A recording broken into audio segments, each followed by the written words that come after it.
ምንድነው ማቀሳሰር የፈለከው ከባጋ ነው? እኔን ስትነግረኝ እስልምናን እንዲህ ብለህ ሰድበህ እስልምናን ይሄን ሱራ ይሄንን የቁርአን አያ ወይም ደግሞ ይሄንን የንትን እንዲህ ብለህ አዋርደህ ነብዩን እንዲህ ብለህ የምትነግረኝ ከሆነ ትክክል ነህ። ይሄን ያልኩት በዚህ ምክንያት ነው ብዬ አስረዳሃለሁ። ስለዚህ ይሄ ትክክል አይደለም። እኔ ነኝ ደቡብ ጎንደር ላይ ዶክተር አምባቸው ከእስልምናው ምክር ቤት ጋር አገናኝተውኝ መስጊዳቸውን ደብዳቤ ለጥፌ አይደለ ለመምህር ዘመድኩን በቀለ ተብሎ የተጻፈልኝ ደብዳቤ ለጥፌ መስጊዳቸውን ያሰራሁት። ፕሮቴስታንቶቹን የምትመለከት ከሆነ ፕሮቴስታንቶቹን ደቡብ ማነው ወለጋ ብትሄድ አዲስ አበባ ብትሄድ የነበሩት ያኔ በሊቢያ የታረዱት ያን ሁሉ ሚሊዮን ብር ያስገባውላቸው እኔ ነኝ። እኔ በራሴ ደግሞ አሌፍ ባ ብዬ ቁርአን ቀርቼ ያደግኩ የሐረርጌ ቆቱ ነኝ ብዬ ነው የምናገረው። አሌፍ ባ ብዬ ጎረቤቶቼ፣ ቤተሰቦቼ እናቴን አስታሞ የቀበሩት እስላም ወንድሞቼ፣ እስላም ቤተሰቦቼ ናቸው። ስለዚህ የኦሮሞ የጽንፈኛ በየግድግዳው ላይ እየጻፈ ኦርቶዶክሳውያንን የሚያርድ የሚገል ጽንፈኛ ስለተቃወምኩ እስልምናን ይጠላል ማለት ትክክል አይደለም። የሻሸመኔውን ስሰራ መስጊድ አስገብተው ክርስቲያኖቹን ያዳኑት እኮ ብዬ ሼኩን እኮ አቅርቢያቸዋል። እኔን አርዳችሁ ግቡ ብለው ማለት ነው። እነዛ እንረድ ሲሉ በሻሻ ሄጄ በብፁዕ አቡነ እስጢፋኖስ ፊት ዛሬ የሃይማኖቶች ጉዳይ ዋና ጸሐፊ ሆነው ቀሲስ ታጋይን ጠይቀው እኔ ራሴ ነኝ ቆሜ ክርስቲያኖቹን ያረዱትን ሙስሊሞች ታቦት ፊት አቁሜ የሞቱባቸውንም ሰዎች ያጋሮ ሰዎች አምጥቼ በሻሻ ላይ ያስታረኩት እኔ ነኝ። ስናገር ስም ጠቅሼ ነው ብፁዕ አቡነ እስጢፋኖስ ብዬ ቀሲስ ታጋይ ብዬ በወቅቱ የነበሩትን ሰዎች ጠቅሼ። ዛሬ ከኔ ጋር የማይስማማ ለንደን ያለ ዲያቆን አብርሃም የሚባል አለ። የወለጋ ልጅ አሁን እዛ ሄደ ማለት ነው። ጠይቀው፣ እሱ ሀቅ ነው፣ እውነት ነው።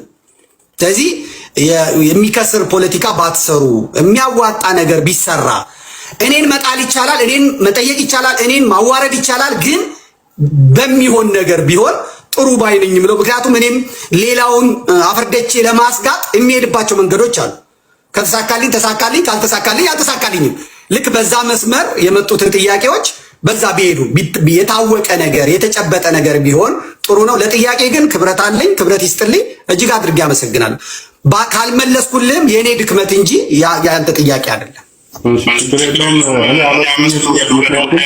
እሱን ለመጠየቅ የገባሁት ባለ ፕሮግራሞቹ ነው እና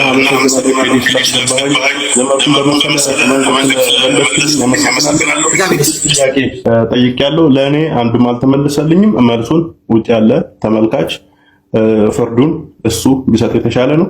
አመሰግናለሁ ሁላችሁንም። ቴንኪው በጣም ያዳምጣለሁ። ቴንኪው በላችን እስከ ልብ አመሰግናለሁ ስለ ጨዋነትህ። ክብራትና ይሰማል ድምጽ ያለ ክብራትና ክብራን ከኔ ጋር የነበረውን ቆይታ ከጨረስን በኋላ እኔ ያላነሳኋቸውን እኔ በቴዲ ቦታ ብሆን ይህን ጥያቄ ያነሳለሁ። የእናንተም ጉዳይ በአንዱ በሌላ መንገድ ስለተነካ የምትደግፉት ፓርቲ ሊሆን ይችላል፣ የምታስቡት አስተሳሰብ ሊሆን ይችላል። የማጥራትም ነገርም ፈልጋችሁ የመጣችሁ ጥያቄ ጠይቃላችሁ። ዘመድኩን ደግሞ ይመልሳል። ምላሹ አጥጋቢ ሊሆን ይችላል፣ ላይሆን ይችላል። ፍርዱን ለአድማጭ ተመልካች ነው ምንቶ እዚህ ልገባ ስል በጣም እንወድሃለን እናከብርሃለን ብለው አናግረውኝ ይህን ወደ ፕሮግራም ስፖንሰር ያደረጉ ጆሊ ባር ይባላል። ቶሮንቶ ነው ያሉት። ከልብ አመሰግናችኋለሁ። ጆሊዎች የጆሊ መገኛ ነው። 844 ብሉር ስትሪት ዌስት ነው የሚገኙት። በጣም ነው የምንወደው ብሎኛል። እኔም በጣም ነው የምወዳቸው። ቶሮንቶ ያላችሁ ቶሮንቶ እግር ጥሏችሁ መተጡም ካላችሁ ጆሊዎች ከሄዳችሁ በምግባቸው፣ በመስተንግዷቸው፣ በሁሉም ነገር እንድትዝናኑ ይሁን። ከልብ አመሰግናለሁ። ጆሊ ባር ቴዲ ሐዋሳ የቴሌግራም ቻናሌ ነው። ዜና የምጽፍበት እዛ ነው። ላይፍ ስገባ አጀንዳዎችን ማሰፍረው እዛ ነው። ተዘጋጅታችሁ እንድትገቡ ማድረገው እዛ ነው። ስለዚህ ስልካችሁን አውጥታችሁ ቴዲ ሐዋሳ የቴሌግራም ቻናል ቤተሰብ ሁኑ። ይሄን ደግሞ ውይይት ሌሎችም እያስተላለፉ እንደሆነ ሰምቻለሁ፣ እያየሁኝ ነው። ብትጠይቁኝ ጥሩ ነው። ጀስት እኔ ለምን አረጋችኋለም ፕሮቨንት ነው። ጀስት ስርዓቱን ለመጠበቅ ያህል ነው። በሚቀጥለው እንደዚህ አይነት ነገሮች ሲኖሩ ጠይቃችሁ እናድርግ በሉኝ። እኔ ችግር የለብኝም። የሆነው የተረፈውን የምታዩበት ሙሉ ፕሮግራም ያመለጣችሁ ካላችሁ ቴዲ ሐዋሳ የዩቲዩብ ቻናሌ ነው። ቴዲ ሐዋሳ እያላችሁ በዛ ቤተሰብ እንድትሆኑ ይሁን። በላይ በቀለ ጃል በላይ በቀለ ወያን አመሰግናለሁ። አያና የምታነሳቸው ጥያቄዎች ካሉ ሰዓቱ ያንተ ነው። አመሰግናለሁ ቴዲ። ይሰማል አይደል ድምጼ? ኦኬ። ዘመድኩን ባለፈው 3 ጥያቄዎች ናቸው ያሉኝ በአጠር አድርጌ ማቀርባቸው። አንድ ዲስክሌመር መጨረሻ ላይ ራሴን ፐርሰናል ዲስክሌመር ማድረገው ነገር ይኖረኛል። በተቻለኝ መጠን ረጅም ጊዜ እናንተም ስለቆያችሁ እኛም ስናዳምጣችሁ ነው የቆየነው። 12000 ሰው በላይ እዚህ አለ። ለነሱም ስለ ፕሪሳይስ ለማድረግ ሰብሰብ ለማድረግ ሞክራለሁ ነገር ይሁን።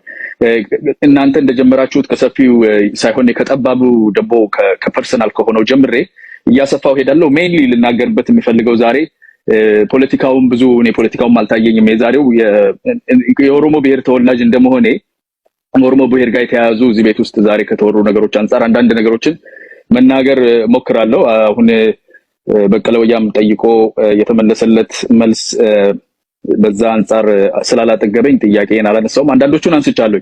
ወደ ፐርሰናል ከሆነው ነገር ልጀምር። ውሻ ነኝ የሚል ነገር ሰምቻለሁ። ውሻ ነኝ የሚል አለ እና ራሴን የምሰድብ ከሆነ ሰው እንዴት አድርጎ ይሰድበኛል?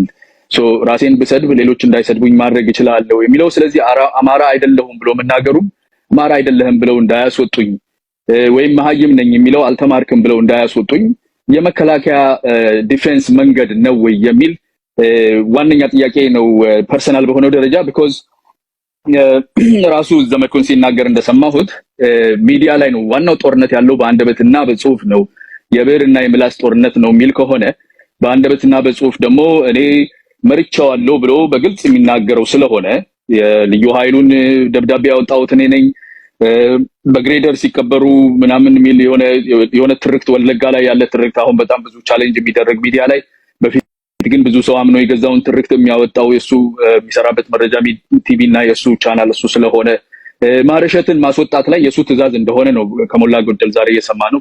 ትዕዛዝ የተናነሰ ነገር አይደለም፣ የሱ ሐሳብ ነው። ከዚህ በተለዩም ላይ ፍቃድ እንደተሰጠው በተለይ እኔ ባይዘው ዛሬ ፋኖ ብዬ ስናገር አሲድ ፐርቴንስ ቱ ዘመድኩን በቀለ የጎጃም ፋኖን ብቻ ነው የሚመለከተው የምናገረው ነገር ቢኮዝ ግልጽ በሆነ ሁኔታ ሌሎቹን ፋኖች ናቅኳቸው አሳነስኳቸው የሚል ነገርም ሰምቻለሁ። ጎንደር ትነዳለች የሚል ነገርም ትጠፋለች ትቃጠላላችሁ የሚል ነው። በሌላ ቦታም አሰማሁትም ነበር። አጋጣሚ ነገር ሆኖ ዛሬ እዚህ ቤት ነው የሰማሁት። በዚህ ደረጃ ድፍረት ከተሄደ ሌሎቹን አብሬ መጨፍለቅ አልፈልግምና ዘመነ ካሴ የሚመራው